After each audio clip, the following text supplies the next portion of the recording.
సాయిరామ్. సమర్థ సద్గురు సాయినాథ్ మహారాజ్ కి జై. ముందుగా మన సాయి కుటుంబ సభ్యులందరికీ నమస్కారం అండి.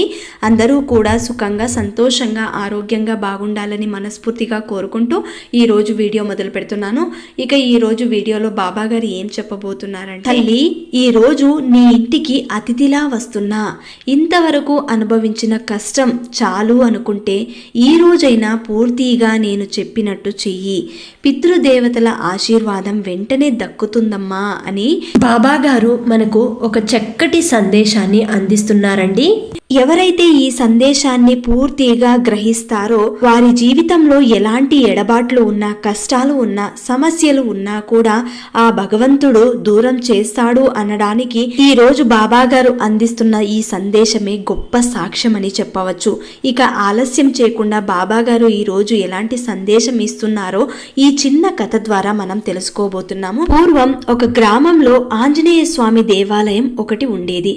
ఆలయం ఎదురుగా ఒక పెద్ద వేప చెట్టు, ఆ వేప చెట్టు చుట్టూ ఒక పెద్ద అరుగు ఉండడం వల్ల ఆ ఊరి జనం పొలం పనులు పూర్తి కాగానే సాయంత్రం గుడి వద్ద ఆ వేప చెట్టు క్రింద కూర్చుని కాలక్షేపం చేసేవారు.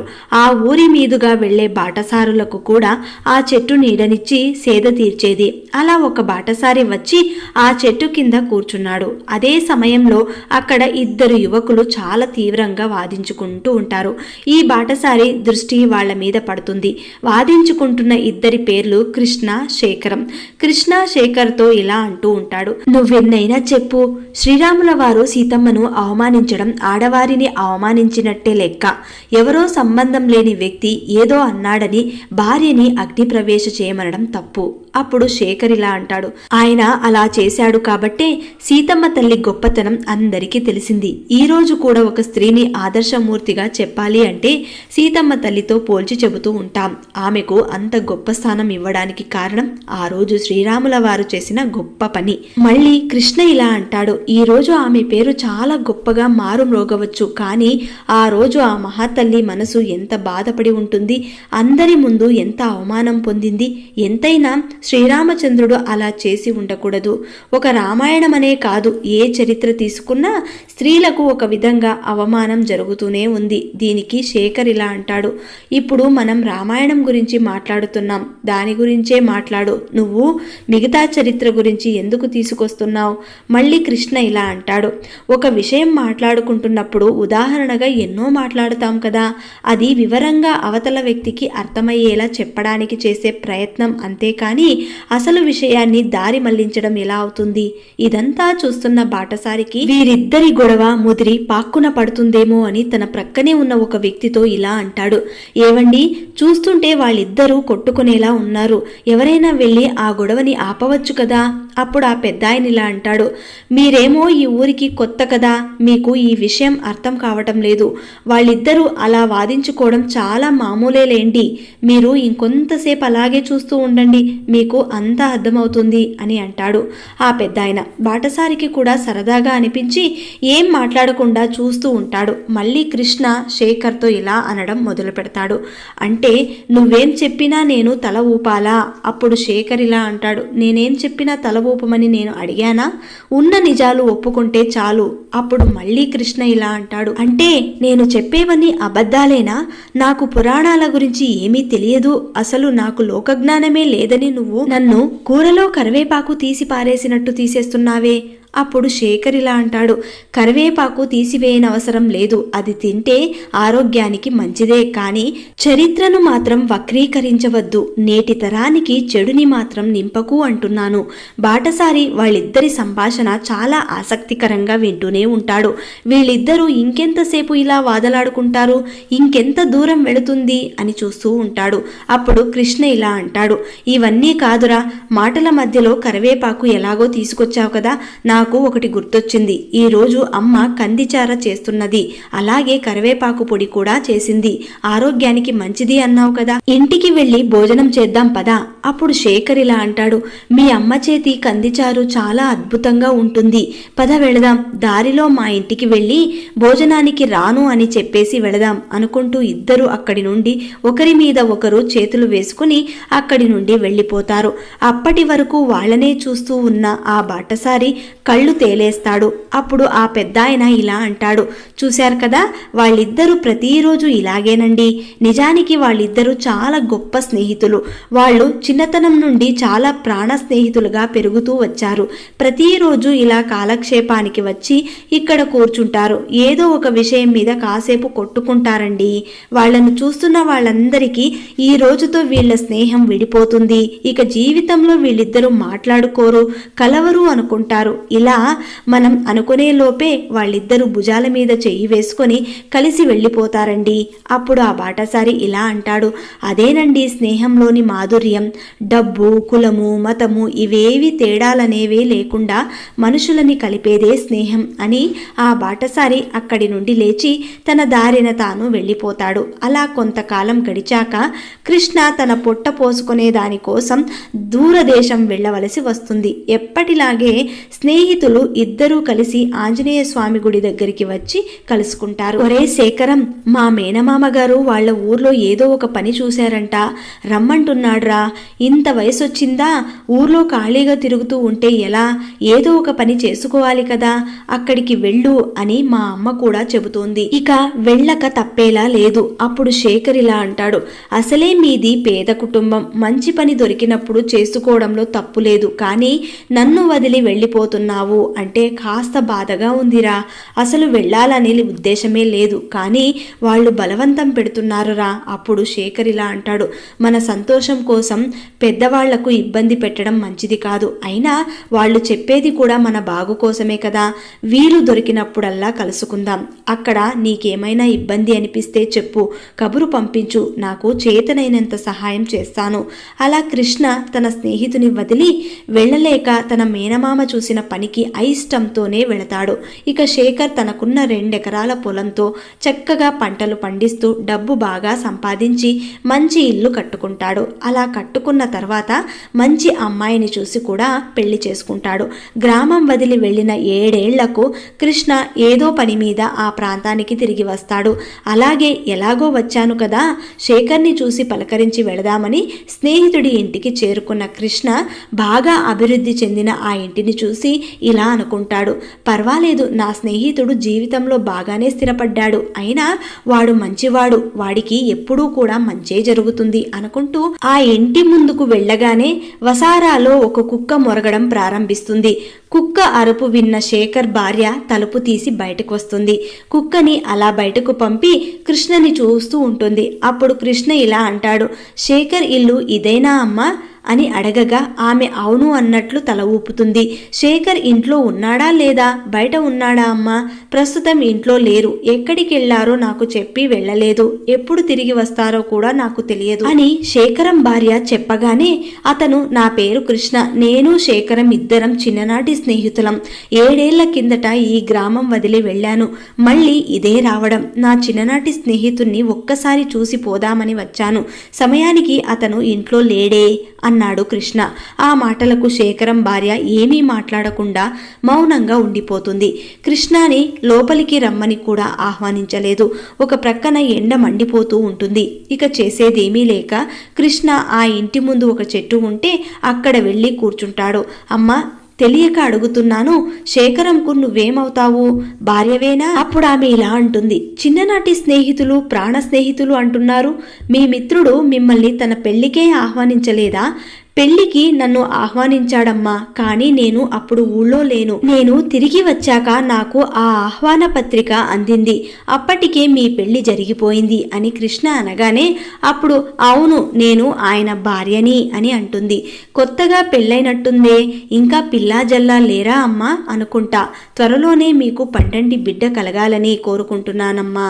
ఎండ చాలా తీవ్రంగా ఉంది తల్లి, తాగడానికి కాస్త మంచినీళ్ళు ఇస్తావా అని కృష్ణ అడగగా ఆమె లోపలికి వెళ్ళి ఒక గ్లాస్లో నీళ్లు తీసుకుని వస్తుంది. నీళ్లు బిందెలోవి కావడం వల్ల చల్లగా లేవు. నోట్లో పోసుకుంటే అవి కొద్దిగా వాసన వేసింది. కృష్ణ ఆ నీటిని కింద పారబోశాడు. ఇక నేను బయలుదేరాలి.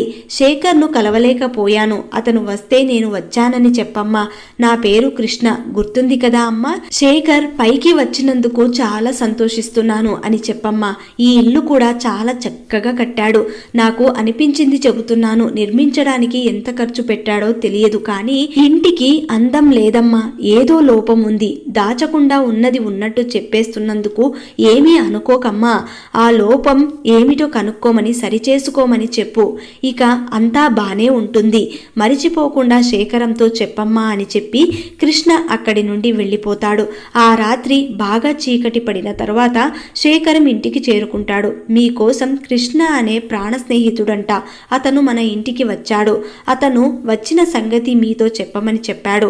ఏమిటి, కృష్ణ వచ్చాడా? ఇన్ని రోజుల తర్వాత వచ్చి నన్ను కలవకుండానే వెళ్ళిపోయాడా? నువ్వు అతని ఉండమనలేకపోయావా అని అంటాడు భార్యతో. అప్పుడు ఆమె, అతను ఎవరో ఏంటో నాకు తెలియదండి. ఇది వరకు అతన్ని ఎప్పుడూ కూడా చూసిందే లేదు. నేను అతనిని ఎలా ఉండమని చెప్పను? చెప్పాడు కదా అతనే ప్రాణ స్నేహితుడు అని. కనీసం భోజనమైనా పెట్టి పంపావా లేదా? లేదు, అతను అరుగు మీదే కూర్చుని మాట్లాడి వెళ్ళిపోయాడు. అయ్యో, కనీసం నా మిత్రుని ఇంటి లోపలికైనా ఆహ్వానించలేదా? నా కోసం ఇంత దూరం వచ్చిన వాడి మనసు ఎంత బాధపడిందో ఏంటో. అన్నం పెడితే ఏం పోతుందే? అతను నీకు పరిచయం లేకపోయినా భోజనం చేయండి అని అడగాలి కదా. ఇంతకీ ఏం చెప్పి వెళ్ళాడు నా మిత్రుడు అడగగా, ఆ మిత్రుడిని అలా పంపినందుకు ఆమె మీద కోప్పడి ఇంకా ఆ మిత్రుడు ఏమేం అడిగాడా అని ఆరా తీస్తాడు. చాలా బాగా అభివృద్ధి చెందాడు, అందుకు నేను సంతోషిస్తున్నాను. కానీ ఈ ఇంట్లో ఏదో లోపం ఉందమ్మా, దాన్ని కనిపెట్టి ముందు సరిచేసుకోమని చెప్పమ్మా నీ భర్తకు. ఇది మరిచిపోకుండా మరీ మరీ చెప్పమ్మా అని అన్నాడు. అలా చెప్పినందుకు శేఖరం ఆశ్చర్యపోతాడు. తన ఇంటి బయటికి వచ్చి చాలాసేపు జాగ్రత్తగా పరిశీలించి చూస్తాడు. కానీ అతనికి ఆ ఇంట్లో ఎలాంటి లోపము కనబడలేదు. కృష్ణ ఎందుకిలా అన్నాడు శేఖరంకు అర్థం కాలేదు. సరేలే, నా మిత్రుడు ఎందుకలా అన్నాడో ఏమో. నువ్వు మాత్రం ఇంకెప్పుడు ఇలా చెయ్యకు. ఇంటికి ఎవరు వచ్చినా వారిని మర్యాదపూర్వకంగా ఆహ్వానించు. ఒక ముద్ద భోజనం చేసి పంపించు. ఇంటి బయట కూర్చోబెట్టి మాట్లాడకు. ఆ వచ్చేవాడు ఏ పరిస్థితుల్లో మన ఇంటి ముందుకు వచ్చి నిలబడ్డాడో ఏంటో. ఆకలి తీర్చి పంపిస్తే తప్పేముంది అని భార్య మీద కోప్పడతాడు. అలా కొంతకాలం గడిచిన తర్వాత తిరిగి మళ్లీ వేసవి వచ్చింది. కృష్ణ ఇంకొకసారి ఆ ప్రాంతానికి రావడం జరుగుతుంది. ఈసారైనా శేఖరాన్ని చూసిపోదామన్న ఉద్దేశంతో అతను తన ఇంటికి వెళ్ళి బయట నిలబడి పిలుస్తాడు. ఒరే శేఖరం, శేఖరం అని పిలవగా భార్య తలుపు తీసి బయటకు వచ్చి కృష్ణని చూసి ఇలా అంటుంది, అన్నయ్య గారు రండి రండి, లోపలికి రండి అని పిలుస్తుంది ఎంతో మర్యాదగా. శేఖర్ ఉన్నాడా అమ్మా? పోయినసారి వచ్చినప్పుడు కూడా కలవలేకపోయాను అని కృష్ణ వాకిట్లోని నిలబడి అడుగుతాడు. ముందు మీరు లోపలికి రండన్నయ్య గారు, అలా బయటే నిలబడి మాట్లాడతారేంటి? ఆయన ప్రస్తుతం ఇంట్లో లేరు, బయటికి వెళ్లారు. పని అవ్వగానే వస్తారు, మీరు లోపలికి రండి అని శేఖరం భార్య బలవంతంగా పిలుస్తుంది. అయినా సరే కృష్ణ తల అడ్డంగా ఊపి ఇలా అంటాడు, ఎందుకులేమ్మా, ఈ చెట్టు క్రింద బాగానే ఉంది, ఇక్కడే కాసేపు కూర్చుంటాను, అంతలోపు నా మిత్రుడు వస్తాడేమో చూస్తాను అంటూ ఆ చెట్టు క్రింద కూర్చోవడానికి వెళుతూ ఉండగా శేఖరం భార్య ఇలా అంటుంది, మాకు ఇల్లు వాకిలి లేనట్టు మీరు చెట్టు కింద కూర్చోవడం ఏంటన్నయ్య గారు, లోపలికి రండి అని అంటుంది. ఆమె మాట కాదనలేక కృష్ణ ఆమెతో పాటు లోపలికి వెళతాడు. ఆ ఇంట్లో ఎంతో చల్లగా సుఖంగా ఉంటుంది. అక్కడున్న మంచం మీద కూర్చుని కృష్ణ ఇలా అనుకుంటూ ఉంటాడు, ఈసారైనా శేఖరం తప్పకుండా నాకు కనిపిస్తాడు అనుకున్నాను, అతనిని చూసే రాత నాకున్నట్టు కనబడడం లేదు అంటాడు కృష్ణ. ఇక శేఖర్ భార్య లోపలికి వెళ్ళి కొంచెం సేపట్లో ఒక పళ్ళెంలో 3 గ్లాసులు తెచ్చిపెట్టి అతని ముందు పెడుతుంది. వాటిలో చిక్కని మజ్జిగ, కొబ్బరి నీళ్లు, చల్లని కుండ నీరు ఉంటాయి.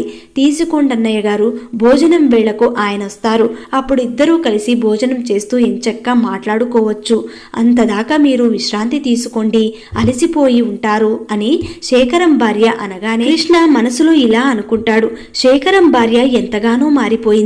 కొంతసేపటి తరువాత ఆమె వంటింట్లో నుంచి వచ్చి ఇలా అంటుంది, అన్నయ్య గారు, వేళ దాటిపోయింది, మీరు భోజనానికి రండి. అప్పుడే ఏం తొందరమ్మా, శేఖరం కూడా రానివ్వు, ఆయన ఆకలి ఆయనకే తెలియదు, ఆయన ఏ వేళకు ఇల్లు చేరుతారో ఆయన కోసం తిండి తిప్పులు లేకుండా మీరు ఉండటం ఎందుకు, భోజనానికి లేవండి, వంటకాలు వేడిగా ఉన్నాయి అని బలవంతం చేస్తుంది. ఎలాగో కృష్ణ చాలా ఆకలి మీద ఉంటాడు. వెంటనే ఆమె వడ్డించిన పలహారం భోజనం మొత్తం తిన్నాక అయినాక కొద్దిసేపు అక్కడే విశ్రాంతి తీసుకుంటాడు. ఇక సూర్యాస్తమయం అవుతుంది. అమ్మా, ఇంతసేపు అయింది, శేఖరం ఇంటికి చేరుకోలేదు. ఇక నేను వెళ్ళాలమ్మా. శేఖరాన్ని ఈరోజు కూడా కలవలేకపోయాను. మీరు వెళ్ళిపోకండి అన్నయ్య గారు. ఈసారి కూడా మీరు కలవకపోతే ఆయన చాలా నొచ్చుకుంటారు. ఈ పూటకు ఇక్కడే ఉండండి, రేపు ఉదయం వెళుదురు గాని. లేదమ్మా, నేను వెళ్ళాలి. నాతో పాటు ప్రయాణం చేసేవారు ఇంకా కొంతమంది ఉన్నారు. వారు నా కోసం కనిపెట్టుకుని ఉంటారు. నాకు ఉండాలని ఉంది, కానీ అది సాధ్యం కాని పని. నేను శేఖరాన్ని అడిగానని చెప్పమ్మా. మీ ఇల్లు, మీ తోట అన్నీ చూశాను. అన్నీ చూసిన తర్వాత ఎంతో సంతోషించాను. చాలా బాగుంది అని చెప్పమ్మా. ముఖ్యంగా మీ ఇల్లు ఎంతో అందంగా ఉంది. ఇంటికి ఒక కొత్త కళ వచ్చింది. నీ చేతి వంట ఇంకా అద్భుతంగా ఉంది. ఈ ఉత్తరాన్ని కూడా నా మిత్రుడి చేతికి ఇవ్వమ్మా అని ఆ ఉత్తరాన్ని ఆమె చేతికి ఇచ్చి కృష్ణ అక్కడి నుండి బయలుదేరుతాడు. రాత్రి శేఖరం బాగా పొద్దుపోయాక ఇంటికి వస్తాడు. ఆయన భార్య కృష్ణ వచ్చిన సంగతి, అలాగే అతను అన్న మాటలు కూడా చెప్పి అతను ఇచ్చిన ఉత్తరాన్ని తన భర్త చేతికి ఇస్తుంది. శేఖర్ ఆ ఉత్తరాన్ని తెరిచి చదవడం ప్రారంభిస్తాడు. మిత్రమా, ఈసారి కూడా నిన్ను కలవలేకపోయినందుకు చింతిస్తున్నాను. పోయినసారి మీ ఇంటికి వచ్చినప్పుడు మీ ఇంటికి కళ లేదు అన్నందుకు నువ్వు బాధపడ్డావేమో. ఇంటికి అందం ఇల్లాలు అంటారు. అప్పుడు ఆమె ప్రవర్తన నాకు నచ్చలేదు. అందుకే ఇంటికి కళ లేదు అన్నాను. కానీ ఇప్పుడు ఆమెలో ఎంతో మార్పు వచ్చింది. ఆవిడ నా మీద చూపించిన ప్రేమ, ఆప్యాయత నేను జీవితంలో మరిచిపోలేను. వీలైనంత త్వరలో నేను మళ్ళీ నిన్ను వచ్చి కలుస్తాను. ఇట్లు నీ మిత్రుడు కృష్ణ అని రాసి ఉంది. ఆ ఉత్తరంలో అది చదివిన శేఖరం ఇలా నవ్వుకుంటాడు.